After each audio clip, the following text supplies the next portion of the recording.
Hello everyone. तो आज का हमारा टॉपिक है प्लास्टिड्स। जैसा कि हमने कल पढ़ा था सेल ऑर्गेनेल का दूसरा पार्ट था माइटोकॉन्ड्रिया, वैसे ही आज एक पार्ट है प्लास्टिड। वैसे हम प्लास्टिड के बारे में पहले हम ये देखते हैं प्लास्टिड कहाँ पाया जाता है। प्लास्टिड जो होता है वो प्लांट सेल्स में पाया जाता है और ये सिर्फ और सिर्फ प्लांट सेल्स में ही पाया जाता है, क्योंकि एनिमल सेल्स के लिए कोई रिक्वायरमेंट नहीं होती है, इसलिए ये नहीं पाया जाता है। तो हम देखेंगे प्लास्टिड जो होता है वो पहली बात तो ये आप सुनेंगे कि वो क्लियरली विजिबल होता है प्लांट सेल्स में, क्योंकि वो डबल मेम्ब्रेन बाउंड सेल्स में होता है और वो एकदम पूरा डिवाइड होता है। देखिए, डिस्कवर्ड बाय अर्नेस्ट हैकल, इसकी खोज जो थी वो किया था अर्नेस्ट हैकल ने। Occurs in most plant cells, मैंने बताया कि ये होते हैं जो ये प्लांट सेल्स में ही पाए जाते हैं, absent in animal cell, animal cells में ये नहीं पाए जाते हैं। और plastid have own DNA and ribosome, plastid जो होते हैं इनके खुद के डीएनए और राइबोसोम होते हैं। ये आपने पहले भी देखा होगा, कहीं मैंने ये पढ़ाया होगा और आपने पहले वीडियो देखा होगा। तो ये होते हैं जो प्लास्टिड्स में जो खुद के इसके डीएनए और राइबोसोम होते हैं। ये पिछले वीडियो में माइटोकॉन्ड्रिया में भी यही कंडीशन थी कि उसके भी खुद के डीएनए और राइबोसोम होते थे। These are of two types, ये जो होते हैं जो प्लास्टिड्स होते हैं ये टू टाइप्स के होते हैं, क्रोमोप्लास्ट एंड ल्यूकोप्लास्ट। ये आप देखेंगे क्लोरोप्लास्ट एंड ल्यूकोप्लास्ट, ये होते हैं टू टाइप्स। क्लोरोप्लास्ट जो होते हैं ये कलर कंटेनिंग पिगमेंट होते हैं और ये जो होते हैं ल्यूकोप्लास्ट ये कलरलेस होते हैं। तो आप देखेंगे कि जो ये क्रोमोप्लास्ट होता है इसमें इसका एक पार्ट होता है क्लोरोप्लास्ट। क्लोरोप्लास्ट जो होता है इसमें पाया जाता है क्लोरोफिल।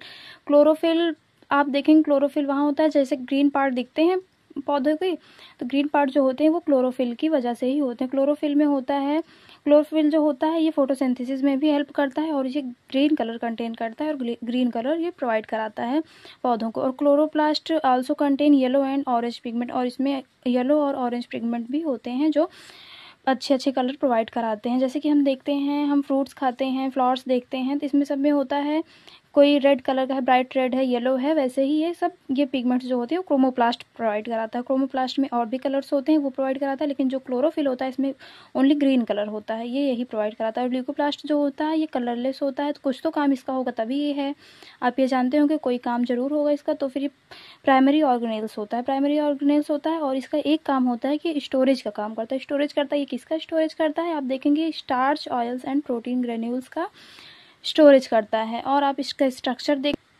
स्ट्रक्चर में देखेंगे कि इसकी ये हो गई इनर आउटर मेम्ब्रेन, ये हो गई इनर मेम्ब्रेन। इसके अंदर ये जो खाली स्थान है इसको हम क्या कहते हैं? जैसे कि हम जानते हैं न्यूक्लियस में जो होता है उसका फ्लूइड, उसे क्या कहते हैं? न्यूक्लियोप्लाज्म। और उसमें माइटोकॉन्ड्रिया में जो होता है उसे क्या कहते हैं? मैट्रिक्स कहते हैं।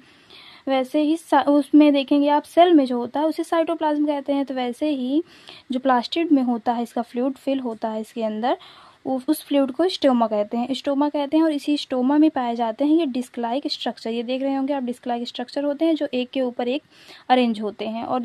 और जो अरेंज होंगे तो इनको एक को अगर बाहर निकाल लेंगे, एक को निकाल के इनको कहते हैं थाइलाकॉइड्स।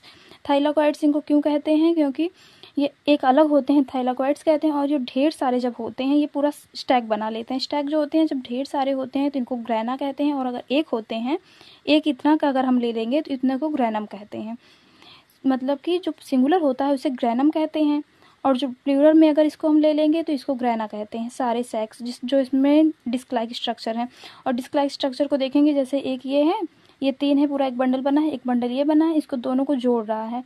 ये जो डिवाइड इसको जोड़ता है इसको कहते हैं, जोड़ने वालों कहते हैं लैमेले। लैमेले की वजह से ये सब जुड़ते हैं और स्टोमा में भी ये पाए जाते हैं। अब आप कहेंगे कि मैंने इतना स्ट्रक्चर आपको बता दिया, लेकिन इसमें क्लोरोफिल कहाँ है? क्लोरोफिल ये होता है कि जैसे ये हम अपना एक डिस्क निकाल लिए, जो डिस्क है ये जो डिस्क है, डिस्क में ऐसे ही छोटे छोटे मॉलिक्यूल्स के रूप में पाए जाते हैं। डॉटेड स्ट्रक्चर होता है इसका क्लोरोफिल का, वैसे ही क्लोरोफिल इसमें पाए जाते हैं। अब हम देखेंगे कि प्लास्टिड्स के फंक्शन क्या होते हैं। जो फंक्शन होते हैं, पहला कि हमने देखा कि ये क्लोरोफिल इसमें जो प्रेजेंट होते हैं वो पौधों को क्या प्रोवाइड कराते हैं? कलर प्रोवाइड कराते हैं। और दूसरा होता है फोटोसिंथेसिस। फोटोसिंथेसिस जो इंपॉर्टेंट रोल है, अब आप ये देखेंगे कि जो फोटोसिंथेसिस होता है, जैसे कि हमें एनर्जी की ज़रूरत होती है तो हम खाना खाते हैं, तो उससे हमारी बॉडी जो होती है सिंथेसाइज कर लेती है, एनर्जी आ जाती है। वैसे ही इसके लिए भी, पौधों के लिए भी एनर्जी बहुत ही ज़रूरी होती है, तभी तो वो बढ़ेंगे। वैसे पौधों के लिए भी एनर्जी बहुत ही ज़रूरी होती है। और इसमें जो खाना बनाने का प्रोसेस होता है पौधों में, उसे हम कहते हैं फोटोसिंथेसिस। फोटोसिंथेसिस ये प्रोसेस होता है कि जैसे सन है, सन से जो लाइट आती है उसे कहते हैं सोलर एनर्जी। सोलर एनर्जी जो होती है, जब पौधा होता है वो बाहर से ले लेता है कार्बन डाइऑक्साइड एंड H2O, तो फिर सोलर एनर्जी कार्बन डाइऑक्साइड और H2O के साथ मिलकर वो सोलर एनर्जी को कन्वर्ट कर देती है केमिकल एनर्जी में। तो केमिकल एनर्जी जो होती है उसी से फूड का सिंथेसाइज होता है फूड। तो फिर वो जो होती है फूड सिंथेसाइज होता है, जो ये होता है, ये दोनों मिल के बना देता है क्या, शुगर प्लस ऑक्सीजन। शुगर और ऑक्सीजन बन जाता है तो फिर जो होता है पौधा होता है उसमें जो शुगर, यही होता है, कार्बोहाइड्रेट को ही शुगर कहते हैं। कार्बोहाइड्रेट का एक पार्ट होता है शुगर, जो हम इजी लैंग्वेज में ये देखेंगे शुगर। तो जो शुगर होती है वो तो इसमें हो जाती है, वो तो इसमें स्टोर हो जाती है। स्टोर कौन करता है, ये मैंने पहले बताया कि जो ल्यूकोसाइट होता है, नहीं ल्यूकोप्लास्ट होता है। जो ल्यूकोप्लास्ट होता है वो इसमें वो कर देता है, स्टोर करता है, फूड को स्टोर करता है। और जो ऑक्सीजन होती है वो बाहर निकाल दी जाती है। ऐसे ही हमारी ये सनलाइट से फिर से एक बार देखेंगे, जो ये सन है, सन से आती है सोलर एनर्जी।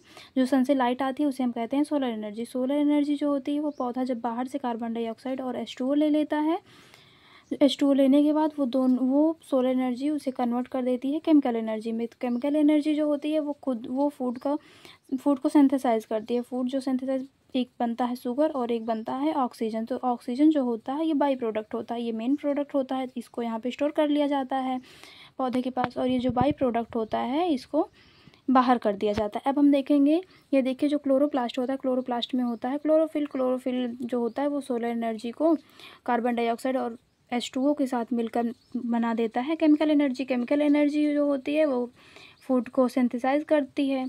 फूड को सिंथेसाइज करने के बाद हो जाता है फोटोसिंथेसिस। फोटोसिंथेसिस से ही फूड बनता है। और पौधे का हरा कलर तो क्लोरोफिल की वजह से ही आता है।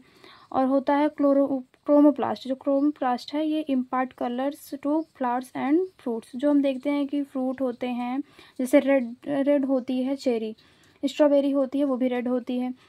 तो स्ट्रॉबेरी जो होती है ब्राइट रेड होती है, और हम खाते हैं वाटरमेलन वो भी रेड होता है। तो जैसे हम सोचते हैं कि क्लोरोफिल तो जो होता है वो ग्रीन कलर ही देता है, तो फिर ये रेड कलर कैसे, इतने अच्छे अच्छे फूल होते हैं वो कैसे इतने अच्छे कलर के हो जाते हैं। तो वो हमें क्रोमोप्लास्ट होता है। इसमें इसमें अदर कलर भी होते हैं। तो ये उससे अपना ये देता है, कलर कंटेन करता है, और उससे ही अलग अलग फ्लावर्स एंड फ्रूट्स बनते हैं, उससे ही उसका कलर प्रोवाइड करते हैं। और जो होता है ल्यूकोप्लास्ट वो फूड स्टोर करता है। ये मैंने बताया, ल्यूकोप्लास्ट जो होता है फूड को स्टोर करता है, जैसे ऑयल करता है, स्टार्च करता है, कार्बोहाइड्रेट करता है, इसका स्टोरेज करता है। तो फिर ये हो गया आपका मेन प्रोसेस फोटोसिंथेसिस का। और आपने देख लिया प्लास्टिड्स जो होते हैं 2 टाइप्स के होते हैं, एक होता है क्रोमोप्लास्ट, एक होता है ल्यूकोप्लास्ट। ल्यूकोप्लास्ट जो होता है वो होता है कलरलेस होता है, उसमें कोई पिगमेंट नहीं होते। लेकिन जो क्रोमोप्लास्ट होता है वो कलर होता है, उसमें कलर मतलब कंटेन करता है, इसीलिए उसमें होते हैं। क्रोमोप्लास्ट में होता है क्लोरोप्लास्ट के अंदर होता है क्लोरोफिल से ही ग्रीन कलर प्रोवाइड होता है। जैसे पेड़ पौधे ग्रीन होते हैं और उनमें फोटोसिंथेसिस हो पाती है। ये हो गया हमारा प्लास्टिड का स्ट्रक्चर। आप लोग एक बार फिर से देख लेंगे, अगर मैं आप लोग को ना समझ में आया तो एक बार समझा दूँ। देखिए, ये होता है आउटर मेम्ब्रेन, ये होती है इनर मेम्ब्रेन। और इसमें ये जो होता है ये खालिस्तान होता है, ये होता है इसमें फ्लूइड भरा होता है, फ्लूइड को कहते हैं स्ट्रोमा। एक्वस फ्लूइड ये लिखा भी है। और ये जो होता है इसमें डिस्क लाइक स्ट्रक्चर होता है, इसे कहते हैं, एक अगर हम बाहर निकाल लेते हैं तो थैलाकॉइड्स कहते हैं। और ये अगर पूरा है इसे स्टैक भी कहते हैं। अगर ये स्टैक को जोड़ने का काम करता है ये लैमेले, ये देखिए ये जोड़ रहा है, ये लैमेले है। और इसमें आप पूछेंगे कि क्लोरोफिल कहाँ है, क्लोरोफिल है ये जो होता है डिस्क लाइक, ये एक के ऊपर एक अरेंज होता है बंडल की तरह। तो इसमें होते हैं मॉलिक्यूल लाइक ऐसे डॉटेड होते हैं क्लोरोफिल, तो वही क्लोरोफिल इसमें पाए जाते हैं। ऐसा होता है हमारा प्लास्टिड का स्ट्रक्चर। ये हो गया प्लास्टिड।